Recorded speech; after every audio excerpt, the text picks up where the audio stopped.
जाएंगे हमें कैसे पता लगेगा?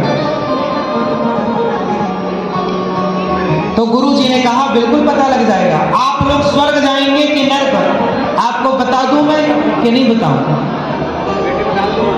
आपको बता दूं कि आप कहां जाएंगे, स्वर्ग जाएंगे कि नरक?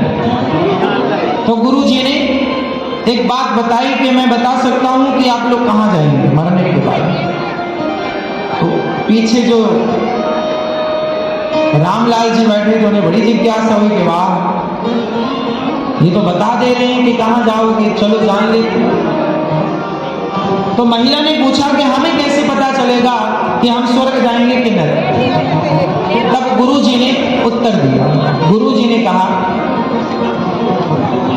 एक बाल, हमारे और आपके सिर का जो बाल है, एक बाल यदि गाय के गोबर में फंस जाए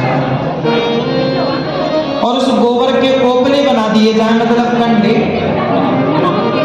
एक बाल गाय के गोबर में उलझ जाए और वो कंडे बना दिए जाए और वो कंडा सूख जाए,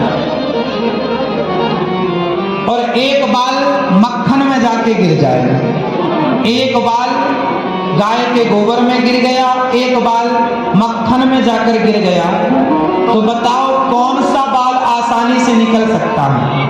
अब वो गोबर सूख गया है और बाल उस सूखे हुए गोबर में फंसा है, और ये मक्खन है और मक्खन में बाल फंसा है। अब बताओ कौन सा बाल निकालना सरल है, कौन सा बाल आसानी से निकल सकता है? गोबर में फंसा या मक्खन में फंसा? बोलो, मक्खन या गोबर? आप बताइए, गोबर मक्खन? गुरु जी ने कहा कि जो बाल गोबर में फंसा है, कोपला बन चुका है, सूख गया, अब वो बाल कैसे निकलेगा? उसके निकलने की संभावनाएं लगभग समाप्त हो चुकी हैं। अब उसे फिर गोबर बनाना पड़ेगा, पानी में डालकर गीला करना पड़ेगा। जब वो घुल जाएगा गोबर, तब संभावना फिर, तो फिर तब वो गोबर बनेगा। और ये मक्खन, तुरंत बाल पकड़ो, खींच लो, जैसा था वैसी वापस निकले। उसी तरह अब आप ये देखो कि आप इस संसार में कैसे फंसे हो, गोबर की तरह, गोबर में फंसे हुए बाल की तरह, या मक्खन में फंसे हुए बाल की तरह। यदि आप संसार में गोबर में फंसे हो, गोबर में फंसे आप हैं बाल, और संसार और आपके आसपास का माहौल या तो मक्खन है या तो गोबर है।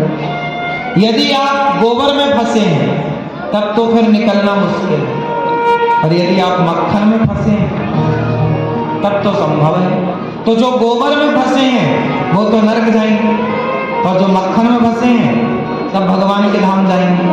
अब आप देख लो कि आप संसार में कैसे फंसे, ये आकलन आप ही करेंगे। आप ही अपने आप को जवाब दीजिए कि आप संसार में किस तरह से उलझे हैं। जैसे बाल गोबर में उलझ गया वैसे, या बाल मक्खन में उलझ गया वैसे?